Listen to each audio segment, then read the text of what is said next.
students, I welcome you to on my YouTube channel Jagrit English Academy.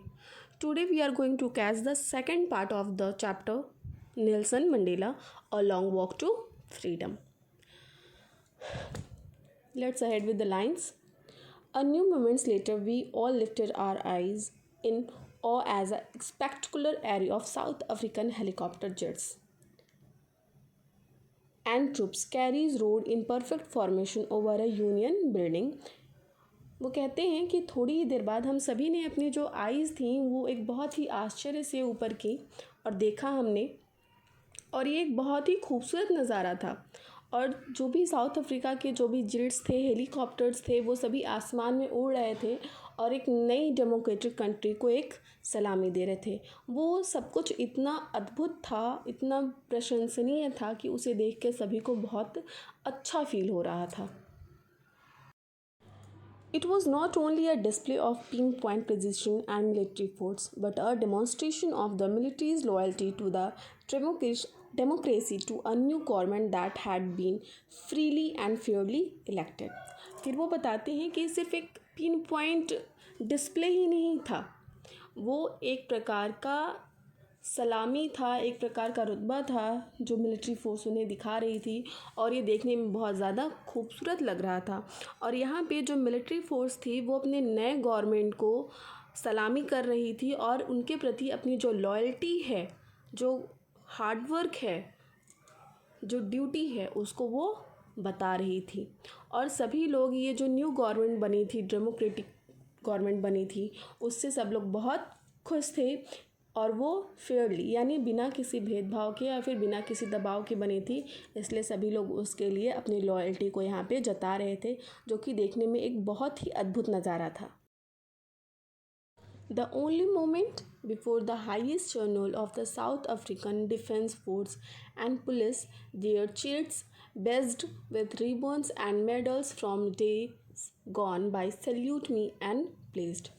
वो कहते हैं कि ये जो अभी शो हुआ था, मतलब कौन सा शो, जो ये हेलीकॉप्टर्स और जेट्स में आसमान में उड़ाए गए थे और उनको एक सलामी दी गई थी, उससे थोड़ी ही देर पहले जो साउथ अफ्रीका के डिफेंस के, पुलिस के जो भी बड़े जनरल्स थे, उन सभी ने अपने चेस्ट पे एक बैजेस लगा रखे थे, जो कि उन्होंने एक बहुत बड़ी लड़ाइयों में जीते थे, एक वॉर में जीता था, जिसकी वजह से उन्हें ये बेस्ट मिले थे। वो सभी उनको क्या कर रहे हैं, सल्यूट कर रहे हैं और उनको प्लेस दे रहे हैं। प्लेस मीन्स होता है प्रॉमिस देना, किसी से प्रॉमिस करना। तो वो उनको प्रॉमिस कर रहे हैं कि वो अपने देश के प्रति लॉयल रहेंगे, वो अपने प्रेसिडेंट के प्रति लॉयल रहेंगे। Next, their loyalty, I was not unmindful of that. Not so many years before, they would not have saluted but arrested me.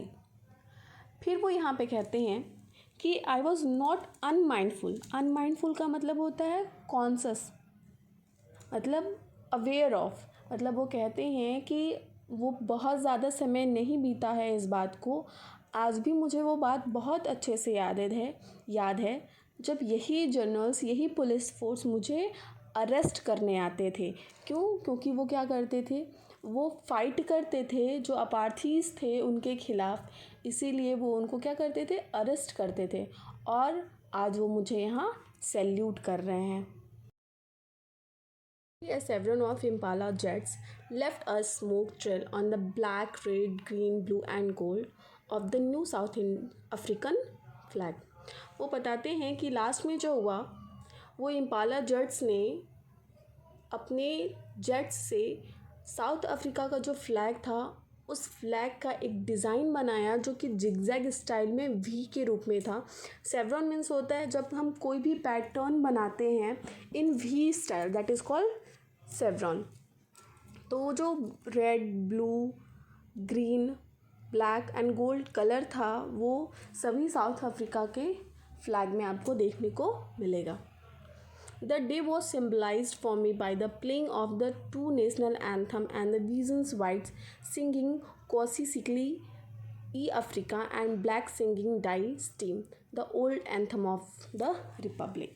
वो बताते हैं कि इस दिन को दो चीज़ों से सिंबलाइज किया जा सकता है। क्यों? क्योंकि उस दिन वहाँ पे दो प्रकार के नेशनल एंथम बजे थे। मतलब जब भी हमारे देश में कोई रिपब्लिक डे या फिर इंडिपेंडेंस डे जैसी कोई चीज़ भी होती है तो हम वहाँ पे अपना national anthem and national song ज़रूर बजाते हैं। उसी तरह वहाँ पे भी दो प्रकार के नेशनल एंथम बजे। क्यों? क्योंकि वहाँ पे गोरे लोगों के लिए अलग और जो ब्लैक कलर था, जिनका डार्क स्किन था, उनके लिए अलग बजा था। That day neither group knew the lyrics of the anthem they once despised, they would soon know the by heart। वो बताते हैं कि भले उस दिन वो लोग जो एंथम था भले उसको दिल से ना गा रहे हों, लेकिन जब वो एक दूसरे के नेशनल एंथम का मतलब जानेंगे, जब नेशनल एंथम का मतलब जानेंगे तो शायद उस दिन जब वो उसे गाएंगे तो अपने दिल से गाएंगे। फिर वो कहते हैं, one day of the inauguration, I was overwhelmed with the sense of history in the first decade of the 12th century, a few years after the bitter Anglo-Boer War and before my own birth। वो कहते हैं on the day of inauguration के दिन वो बहुत ज़्यादा खुश थे, बट कहीं ना कहीं उनके दिल में जो इतिहास था, जो हिस्ट्री थी, उसकी यादें अभी भी उनके मन में थी। वो बताते हैं कि जो फर्स्ट डिकेड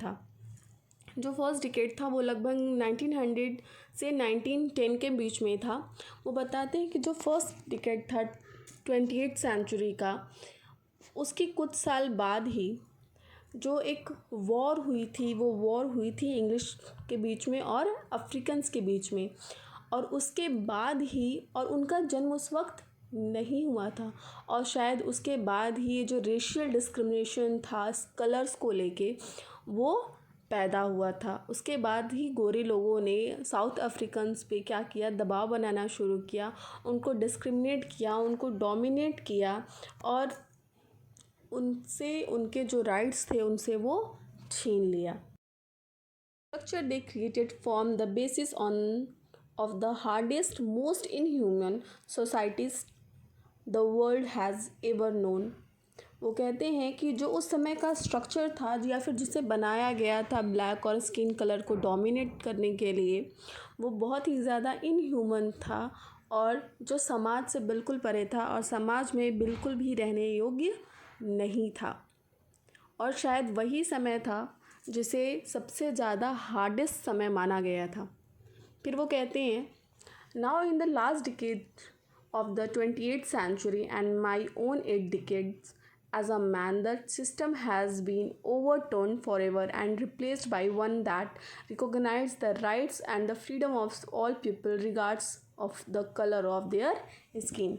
फिर वो कहते हैं कि लेकिन अब जो डिकेड आया है ऑफ 28th सेंचुरी का मतलब है 1919 से लेके 2000 के बीच का जो समय है उसकी वो बात कर रहे हैं, लास्ट डिकेड की, कि वो समय अब आ चुका है।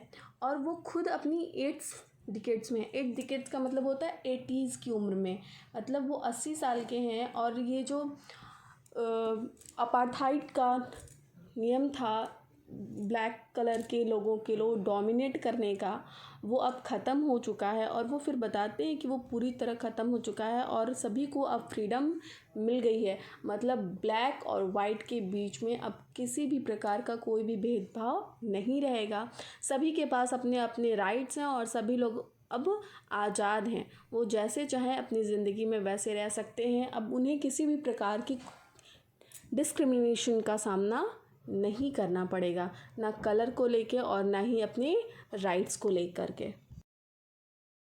They had come about through the unimaginable sacrifices of thousands of my people whose suffering and courage can be never counted or repaid. I felt that day as I have on so many other days, that I have simply the sum of all those African patriots who had gone before me। वो कहते हैं कि आज, जैसा कि उन्होंने पहले भी बताया, कि उन्हें आज अपने जो इतिहास था वो याद आने लगा, जब उनके साथ उन्हें सैल्यूट कर रहे हैं लोग, उनको कांग्रेस कर रहे हैं। तो कहते हैं कि मुझे वो दिन आज भी बहुत अच्छे से याद है कि जैसे हज़ारों लोगों ने अपनी ज़िंदगी को सेक्रीफाइस किया है आज के दिन के लिए। मतलब उनकी ये जो सफ़रिंग थी, उनका ये जो दुख था, उनका ये जो साहस था, उसको हम चाहें तो ना गिन सकते हैं और ना ही उनके इस तकलीफ़ की कोई भी भरपाई कर सकते हैं। वो कहते हैं कि जितने भी पैट्रियट्स थे जिन्होंने साउथ अफ्रीका के लिए फ़ाइट किया, मैं चाह के भी उनको गिन नहीं सकता हूँ। और पैट्रियट क्या होते हैं? पैट्रियट वो होते हैं जो अपने देश के लिए फ़ाइट करते हैं, अपने देश से प्यार करते हैं, दे लव देयर कंट्रीज़। तो वो कहते हैं कि चाह के भी मैं उन्हें भूल नहीं सकता, या फिर उन्होंने जो भी किया है हमारे देश के लिए, इस फ्रीडम को पाने के लिए, उसको मैं कभी भी रीपेड नहीं कर सकता हूँ। फिर वो कहते हैं The that long and noble line ended me now began again with me. I was pained that I was not able to thank them, and that they were not able to see what their sacrifices had wrought. Wrought का means होता है achieve करना। वो बताते हैं कि जो fighters थे, जो पैट्रियट्स थे, जिन्होंने साउथ अफ्रीका के लिए इतना कुछ सहा था, इतनी सेक्रीफाइसेस दिए थे, वो चाहकर भी आज उन्हें थैंक नहीं कह पा रहे हैं। उनको किसी भी प्रकार से उनके इस बलिदान का उनको कोई रिवॉर्ड नहीं दे पा रहे हैं, जिसके लिए उन्हें बहुत बुरा लग रहा है। फिर वो कहते हैं कि जिन्होंने इतना सब कुछ किया, काश वो आज यहाँ होते और अपने देश के इस फ्रीडम को, जिसके लिए वो उन्होंने इतना फ़ाइट किया था, उसको वो देख पाते। तो शायद उनकी जो सेक्रीफाइसेस थे, जो उन्होंने किए थे, शायद उसका कुछ अचीवमेंट जो है उनको मिलता, उन्हें देखकर इस बात की खुशी होती।